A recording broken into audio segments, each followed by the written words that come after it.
भगवते वासुदेवाय।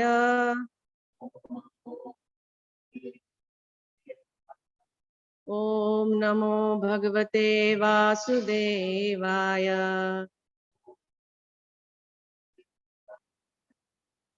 नारायणं नमस्कृत्य नरं चैव नरोत्तमं देवीं सरस्वतीं व्यासं ततो जयम् उदीरयेत्। नष्टप्रायेषु अभद्रेषु नित्यं भागवत सेवया Bhagwati उत्तमश्लोके भक्तिर्भवति नैष्टिकी.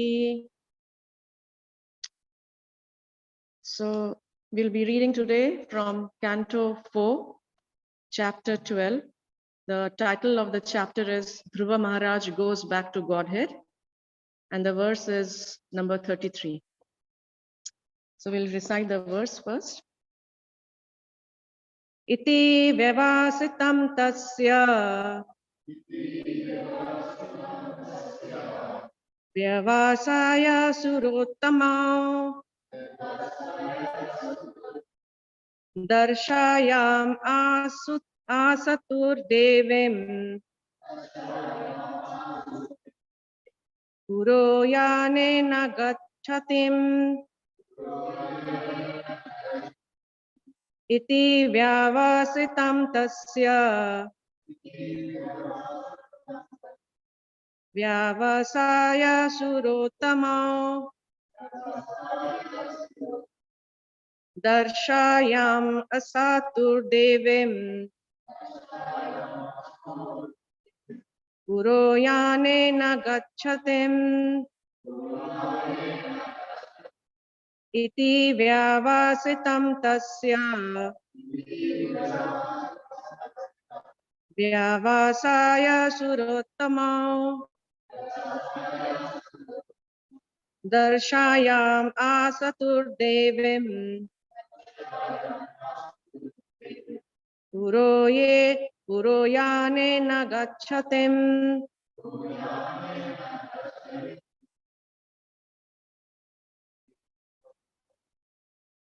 iti vyavasitam tasya vyavasaya surottama darshayamasatur devim puro yane nagachatim iti vyavasitam tasya vyavasaya surottama darshayam asatur devim puro yane nagachatim iti vyavasitam tasya vyavasaya surottama darshayam asatur devim puro yane nagachatim iti vyavasitam tasya vyavasaya surottama darshayamasatur devim puro yane nagachatim iti vyavasitam tasya vyavasaya surottama darshayamasatur devim puro yane nagachatim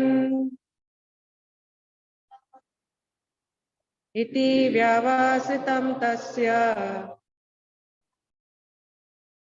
vyavasaya surottama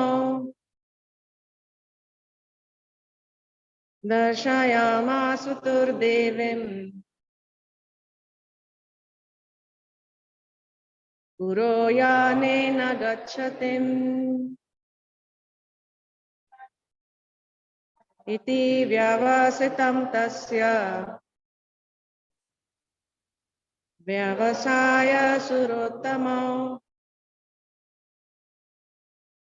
darshayamasa turdevim puroyanena gacchatim. So we'll do word to word. So please repeat.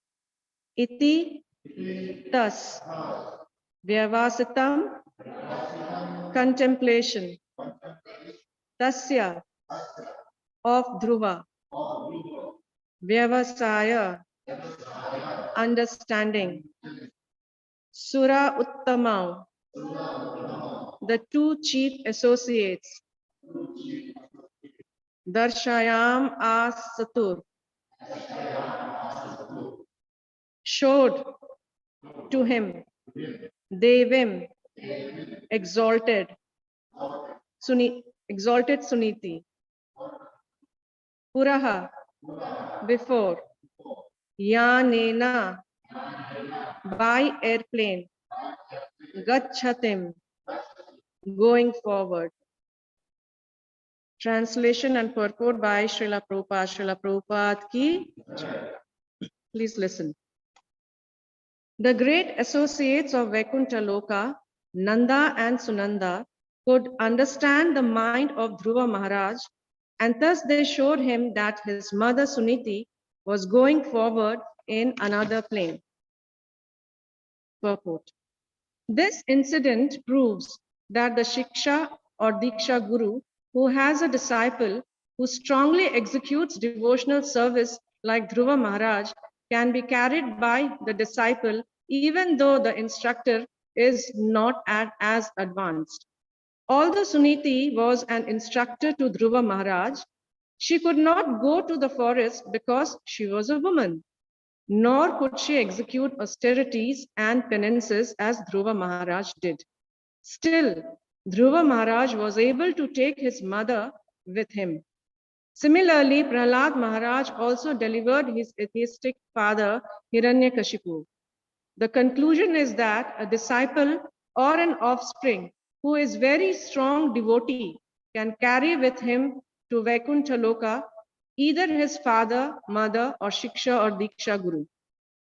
Srila Bhakti Siddhanta Saraswati Thakur used to say, if I could perfectly deliver even one soul back home, back to Godhead, I would think my mission propagating Krishna consciousness to be successful.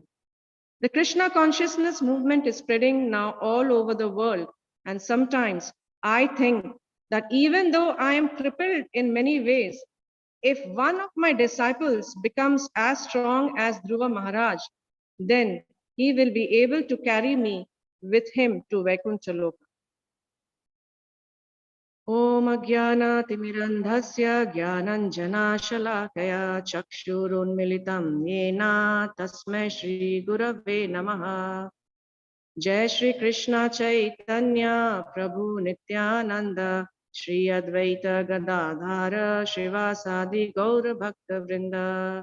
Hare Krishna Krishna Krishna Hare Hare, Hare Rama Rama Rama Hare Hare, Hare Krishna Krishna Krishna Hare Hare, Hare Rama Rama Rama Hare Hare, Hare Krishna Krishna Krishna Hare Hare, Hare Rama Rama Rama Hare Hare. Namo Vishnupadi Krishna Prasthaya Bhutale Srimati Mahavishnu Goswami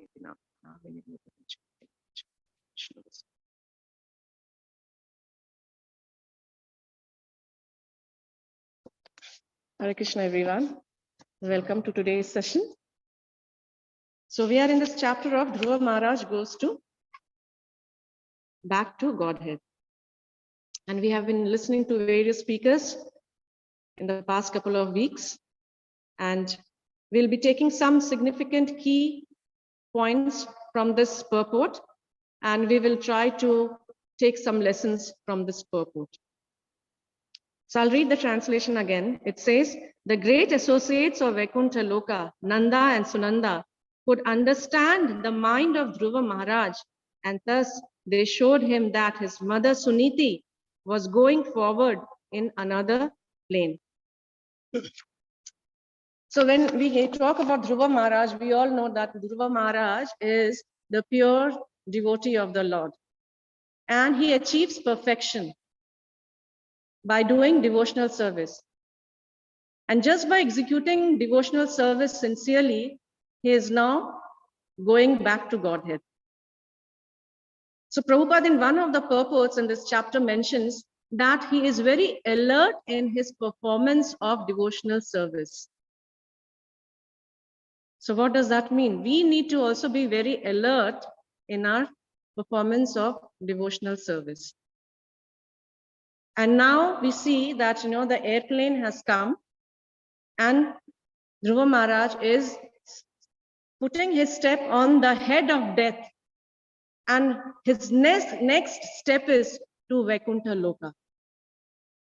Now for the devotee, death is not scary situation at all. It's not scary. It is not fearful. Because he knows, when he is going to die, what is going to happen? He's going to Krishna's abode.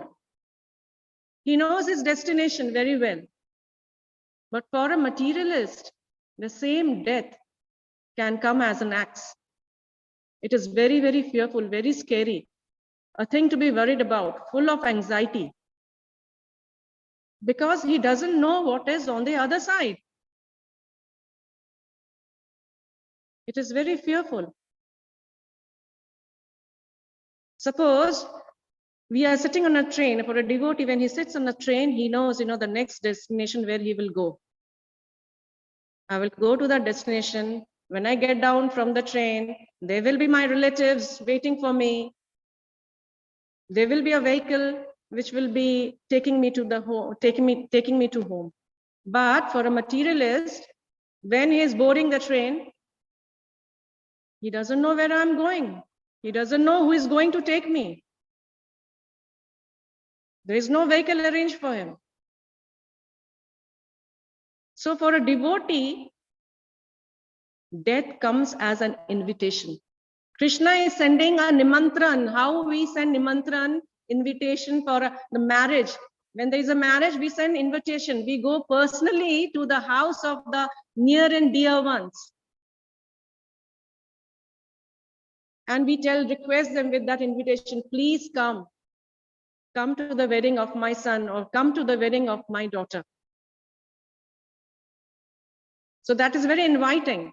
So a devotee receives that death, that invitation with a smile on his face. And he embraces death. Because he knows either I will go to Krishna's abode or Krishna will put me to a situation which is far better than what I am now. Because I have been practicing my devotional service. Is it not? So the same thing is happening over here. When the airplane comes, what does Dhruva Maharaj do? He pays his obeisances to the airplane. See, he circumambulates the airplane. He pays his obeisances to all the sages who are there. And now he is stepping into the airplane, knowing very well where I'm going. So this is one significant point from this purport, to take that death for a devotee comes as an invitation. So nothing to worry about. Provided we are very sincere in executing our devotional service. And that is Dhruva Maharaj is showing his sincerity. And then we can see that how a devotee is very, very compassionate and is full of gratitude. It is said only a grateful heart can become Krishna conscious. If there is no gratefulness, we cannot actually progress or advance in our devotional service. There'll be problems in our devotional life. So we have to also be grateful to all our Shiksha and Diksha Guru. So over here Prabhupada mentions in this purport that, The Shiksha or Diksha Guru who has a disciple who strongly executes devotional service like Dhruva Maharaj can be carried by the disciple even though the instructor is not as advanced. So in this chapter, we see that when Dhruva Maharaj is going, he actually pauses and he looks behind and he thinks, where is my poor mother? And understanding his mind, over here, it is said over here, Vyavasaya, understanding the mind of Dhruva Maharaj, Nanda and Sunanda assures Dhruva Maharaj, look in front of you. Now, there is an airplane and your mother Suniti is over there. So she is being delivered even before Dhruva Maharaj. Can you imagine? This is the potency of devotional service. So again over here, Prabhupada also gives example of Prahlad Maharaj, who also delivered his atheistic father, Hiranyakashipu. So when in Canto 7, I was going through that chapter, and then very nicely Prabhupada in one of the purport, he mentions that in spite of Hiranyakashipu doing so much of atrocities to his son, he made so many arrangements to kill his son. The son actually, Prahlad Maharaj, he says his father is so affectionate to him. Can you imagine? If somebody does something to us, how do we take it? We would immediately want some revenge. Something, we will say, kuch ho jaye isko. Internally in our mind, we will always think like this. Bhagwan na kare iska acha ho. I hope God doesn't do any good for this person because he has hurt me. And what is Prahlad Maharaj over here he's doing?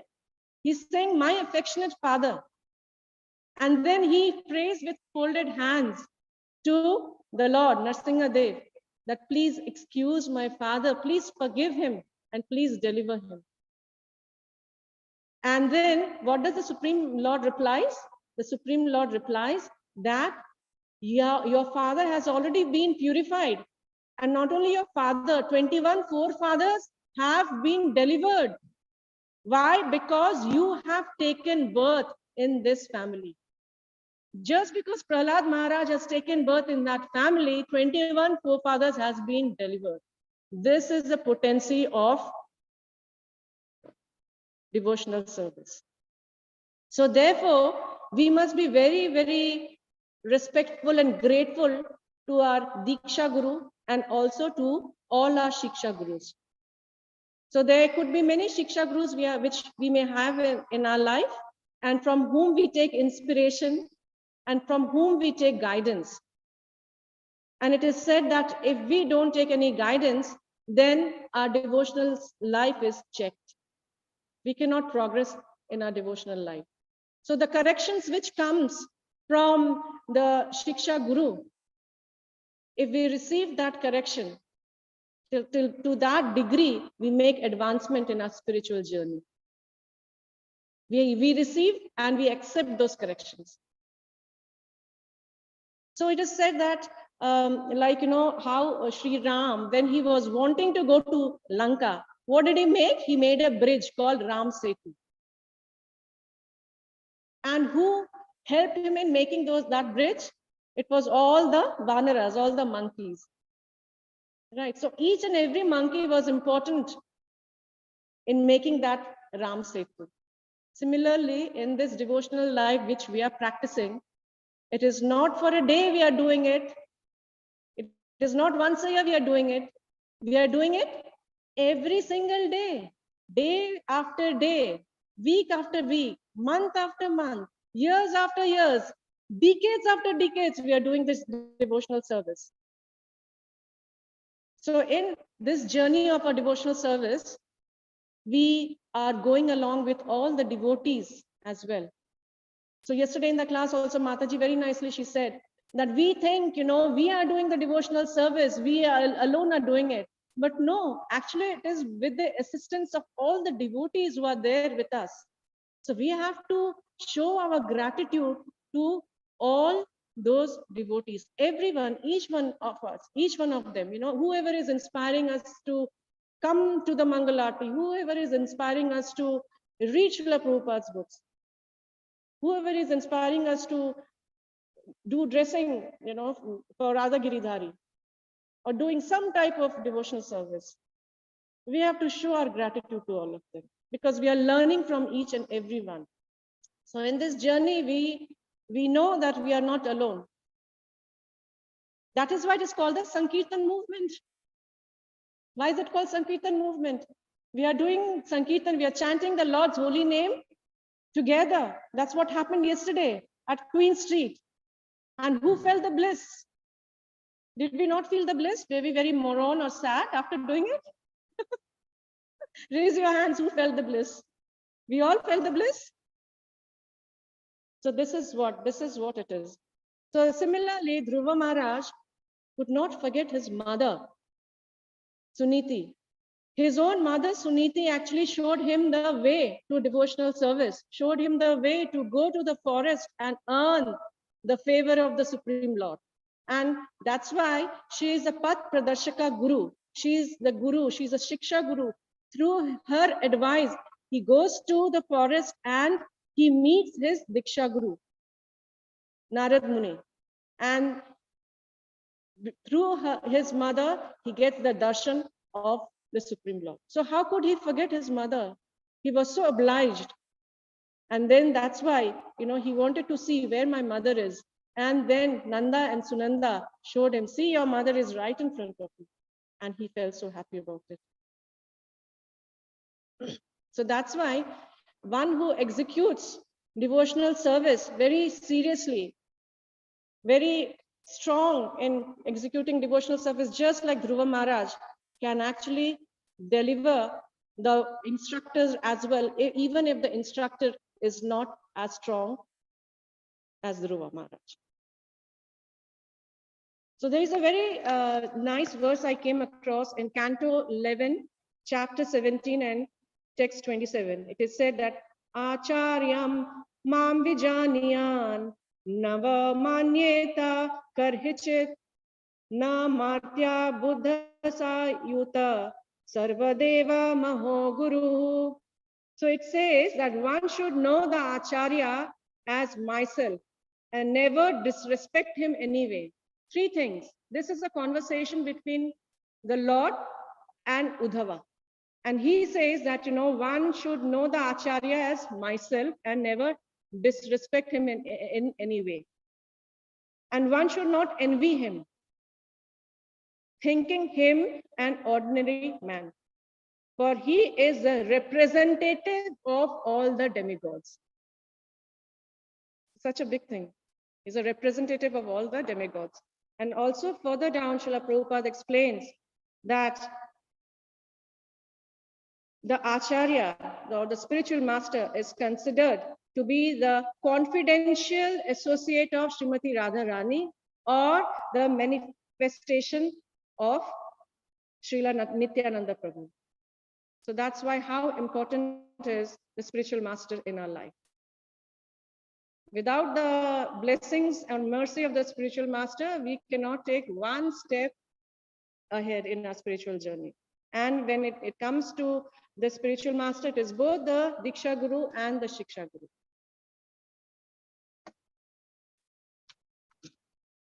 And that's why when we sing every day, like, just now we have sang, Chakku Dan Dilo Jai Janme Janme Prabhu Shai. So what is the spiritual master doing? He is giving me the vision of that transcendental vision. And that's why he is my eternal Lord, birth after birth. So therefore, when we say that, the spiritual master, we know that the spiritual master is going to deliver us from this entanglement of material life. And we have that expectation from the spiritual master that yes, he's going to deliver me. So what is the spiritual master wanting from us? We should know that as well, isn't it? What is the spiritual master wanting from us? That we need to be very, very strong very, very determined and very, very fixed in our devotional service. Very strong, like how Dhruva Maharaj was. So it is not a one-day affair that, we just come to the temple once in a while and do the service. So it is an everyday practice where our sadhana has to be very, very strong. And what does come in our sadhana? What does it come in the sadhana? Waking up early, chanting our rounds, reading Srila Prabhupada's books. So that's how, we need to be very, very serious in our devotional life. And it is only when we are serious, we can move forward in our devotional life.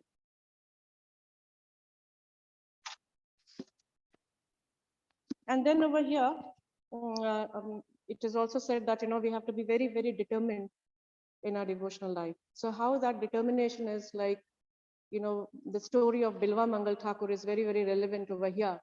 Now, Bilva Mangal Thakur, he was very attracted to the prostitute. And he wanted to go to her house every single day. So it so happened that, his father was dead. And after performing the last rites, he wanted to go and meet the prostitute. And then it was a very dark night with torrential rain. It was raining heavily, but he was very determined to go and meet her. So he faced with many difficulties. He came to the river and then he started swimming because he was desperate in meeting her. And on the way, he was wanting for some support, and he got hold of a log, and he was swimming and he reached. But that log was not a log, actually, it was a dead body. And then when he came across, he wanted to climb up to the house of Chintamani. And then he took the help of, he saw something dangling down, and he took the help of that rope, and he was climbing up. And once he climbed up, he realized that it was not a rope, it was a dead snake. And Chintamani knew very well that today he will not be able to come, So she had locked her room, but Bilva Mangal knocked at the door. She opened the door and she was very, very surprised to see, very astonished and shocked to see that, Bilva Mangal was at the doorstep. And then she asked, how did you come? And then he related the whole incident to her, that how he came. Chintamani was so shocked. She said that so much attraction you have for this perishable body, for this flesh, if that same attraction you have for the Lord, then, your life would have been different, will be different. And listening to these words of Chintamani, it penetrated into his consciousness. It penetrated the consciousness of Bilva Mangal, and the determination which he had for Chintamani, the same determination actually turned. It took a U-turn. And then he left everything at that moment, and his determination now changed to the Lord, and he made his way. He was going now to Vrindavan to see the Lord. But when he was going to Vrindavan also, he faced some challenges. It was not easy. Therefore, the spiritual life is not, it is simple, but it is not easy. It is not smooth. Easy is for lazy people. For lazy people, they think of easy ways. But for a devotee, he takes all the challenges in life, and he shows his strength in his devotional service, in dealing with the problems, because problems will always be there. In the devotional life also, there will be ups and downs. So same thing, Bilva Mangal, though he left Chintamani's house, he faced some challenges. Again, when he was going to Vrindavan, he went to the house of a Brahmana who was staying over there, and he got attracted again with his wife. Because the old habits doesn't die that easily, right? And then when he got attracted, the Brahmana came to know that, this person is attracted to my wife. And then he said that he is our guest, so go and please him. So the Brahmana's wife came in front of Bilva Mangal. But he felt very guilty at that time. He felt so guilty that what am I going to do? Why this thought has come on me? So he told that, when she came, she approached, then he said that, just give me the pin which you have in your hair. So he took the pin, and what he did, he pierced both his eyes. He said, because of this eyes, this is the eyes which is committing this sin. So I better not have this eyes. So such determination, and with that determination, now Bilva Mangal is wanting to do devotional service to the Lord. And he became such a great devotee of the Lord. So we must have that determination like Bilva Mangal Thakur. And then we can strive forward. So that's why, I was listening to the lecture of His Holiness Dhira Damodar Swami. And he was mentioning that over here in the last point, Prabhupada mentions that, I'm crippled in many ways. If one of my disciples become as strong as Dhruva Maharaj, then he will be able to carry me with him to Vaikuntha Loka. Now, with great humility, Prabhupada is saying that, I'm crippled in many ways. But he is actually not crippled. This is his humility, he is saying that. He established this whole ISKCON movement single-handedly. How incredible it is. And because he was a Nitya Siddha, he was not a conditioned soul like us. So he could establish the whole movement. And therefore, Maharaj was mentioning that, it is a greatness of Prabhupada that, he was actually thinking himself that he's crippled and he's not able to do this huge job, which is for the whole humanity. And he has delivered thousands and thousands of people in this material world. Even if he was not there, just imagine if Prabhupada was not here today, where would we be today? We would be doing the same thing, when we were doing the Harinam, we saw all the people were in the pubs and in all the restaurants drinking and smoking and all doing all these vices. So maybe we would be in one of those, we could have landed in those pubs. Yes. So therefore, that's what Maharaj was mentioning, that it is easy things are for lazy people. So climbing mountain or climbing a tree is not that easy. Yes, it requires a lot of strength to climb the mountain, and to get the strength we need to have determination, and to get the determination we need to do some type of austerity. And that austerity will only come if we know what is the goal in our life. If we know the goal in our life, we are very fixed, and we will be executing our devotional life very seriously. So it is all we have come into Krishna consciousness. Nobody had put a gunpoint on our head that, you have come over here to Krishna consciousness. So you have to do this and you have to do that. So we have come, all of us are over here, sitting over here because of our own choice. That is the choice which we have made. Nobody forced us. So when it comes to become serious, and when we are told that, it is, we have to get up in the morning and we have to do some austerities, then why do we become lazy? Is it not? Why do we say, oh, bahut ho gaya aur nahi? So in devotional life, there is no holiday. So if you think that, oh, today I have done many things, so I have to take a holiday tomorrow. Sorry, it is not like that. Because every day is a holy day. So every day we have to practice. We cannot say, and our Guru Maharaj, His Holiness Mahavishnu Goswami Maharaj, he mentions that if there is a festival, if there is a Rath Yatra, if there is a Janmashtami, you are doing a lot on that day. But real test is if you can wake up for Mangal Aarti the next day. That is a real test. One day we have done so much. We have woken up till late at night. And the next day, what we want to do? Kal bahut ho gaya. Aaj chutti lete hain. Yesterday we have done so much Harinam. We woke up till 10 o'clock, 11 o'clock. So today I have to get up late. We do that, right? And the mind, this is a mind telling us all the time.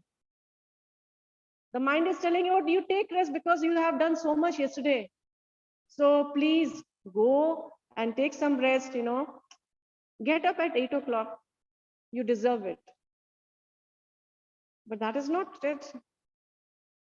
That is not it. It is not what is, expected from us.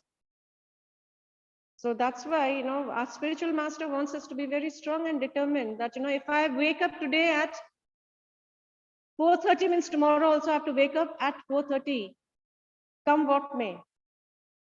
And also Guru Maharaj, His Holiness Mahavishnu Goswami Maharaj also mentions that there are 4 S of Prabhupada which we should take shelter of. And those 4 S is what? That is, Prabhupada was simple.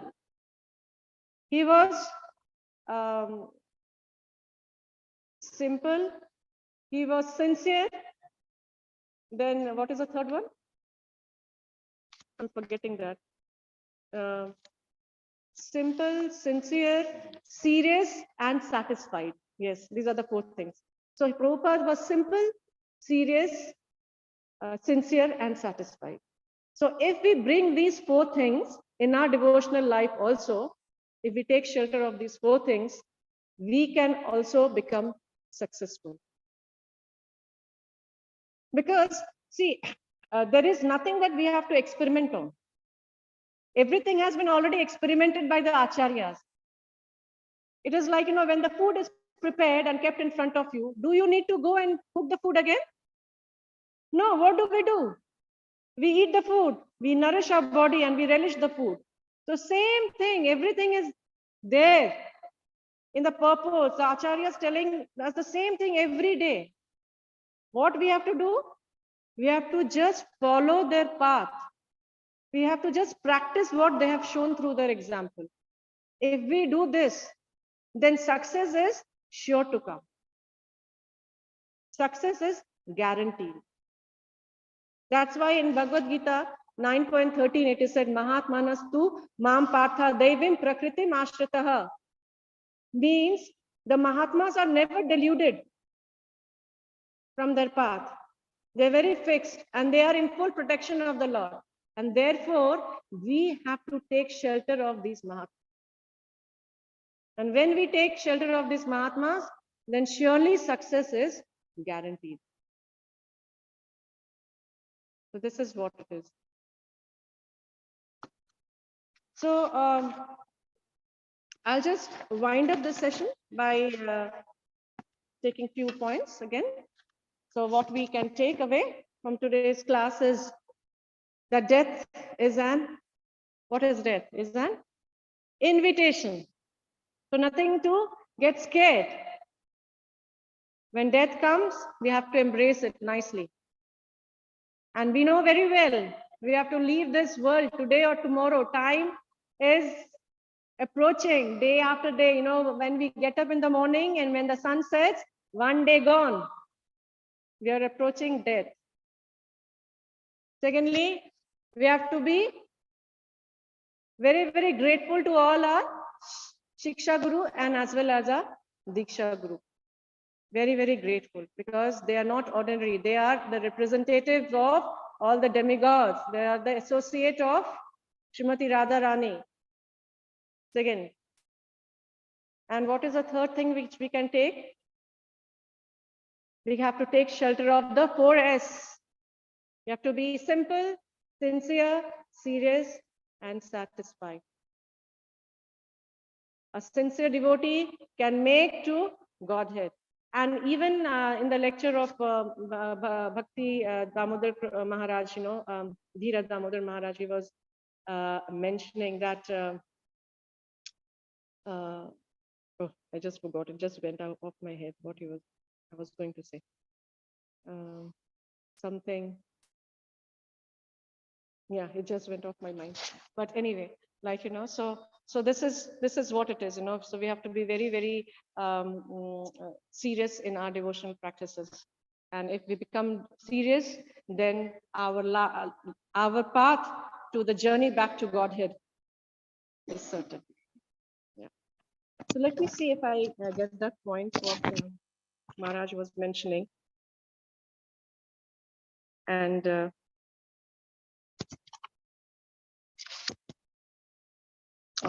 so anyway, I'm not getting that point, so somewhere I missed it.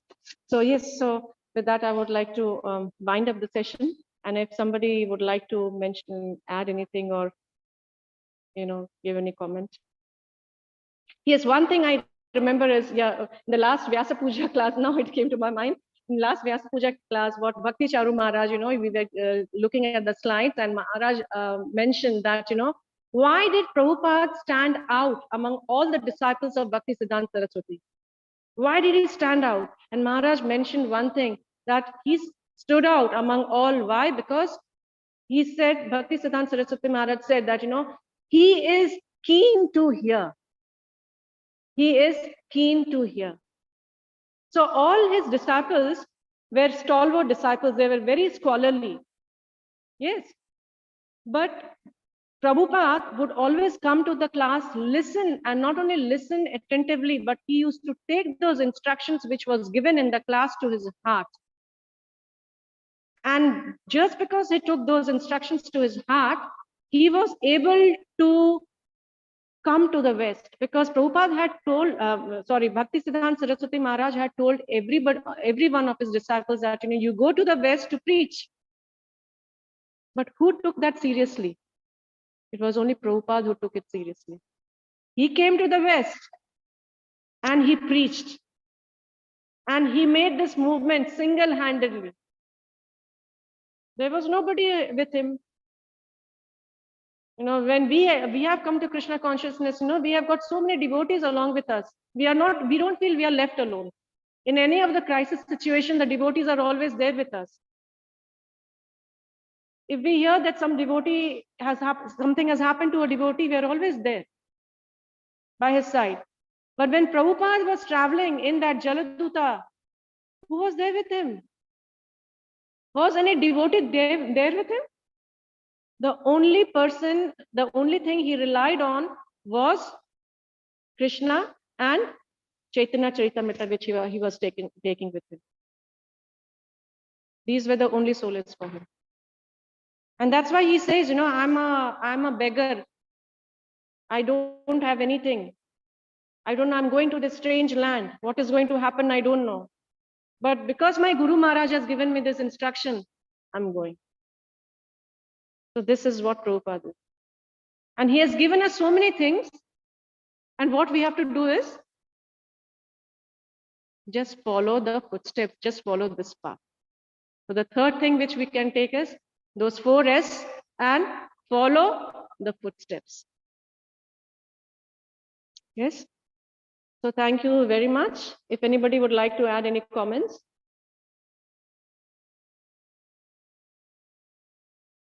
Okay. There's nothing. Yes.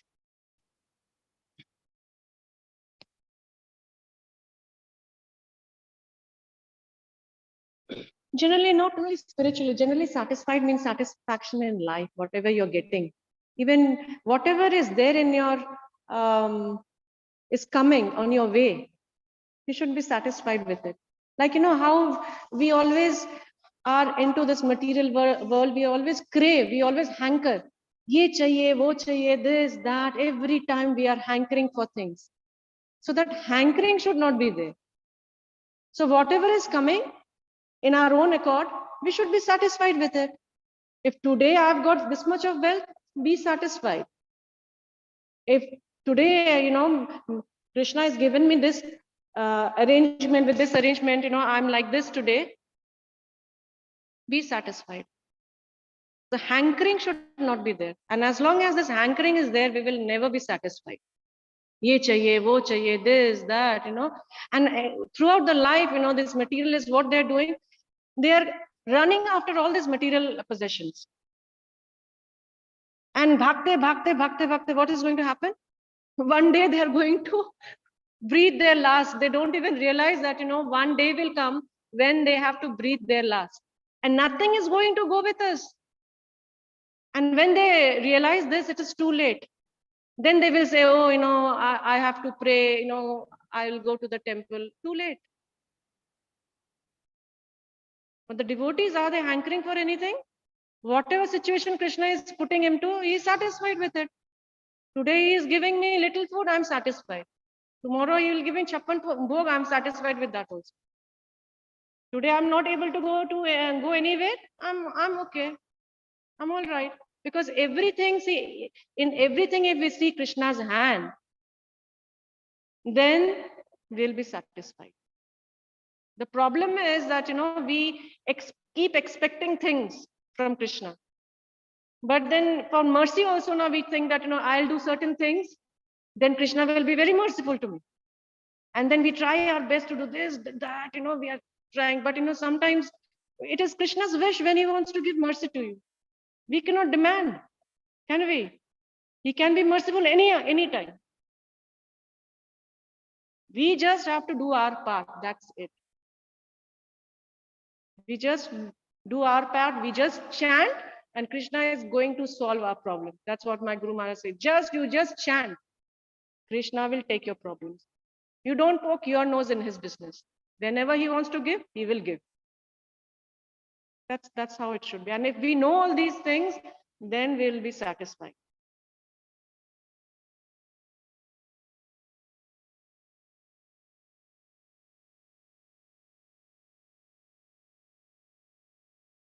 Yes, spiritually, I think we should not be satisfied. I mean, if in that context, it depends on the context, what you're wanting.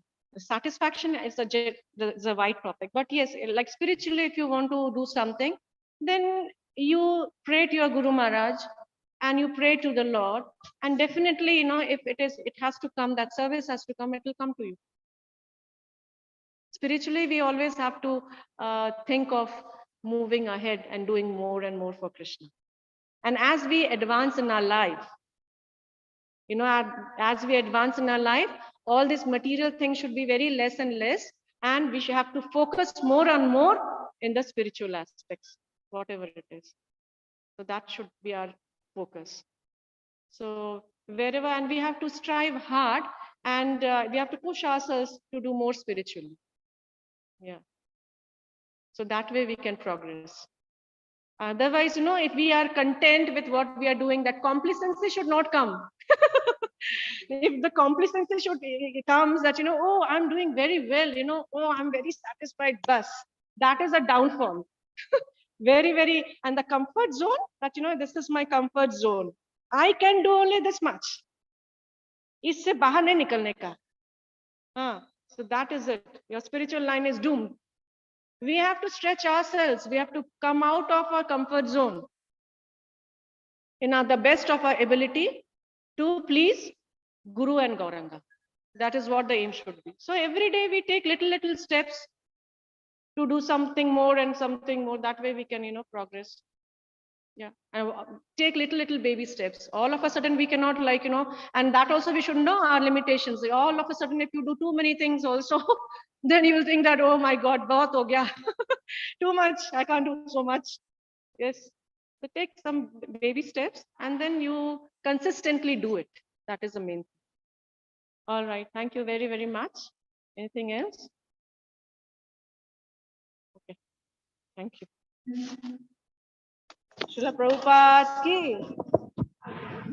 Srimad Bhagavatam ki.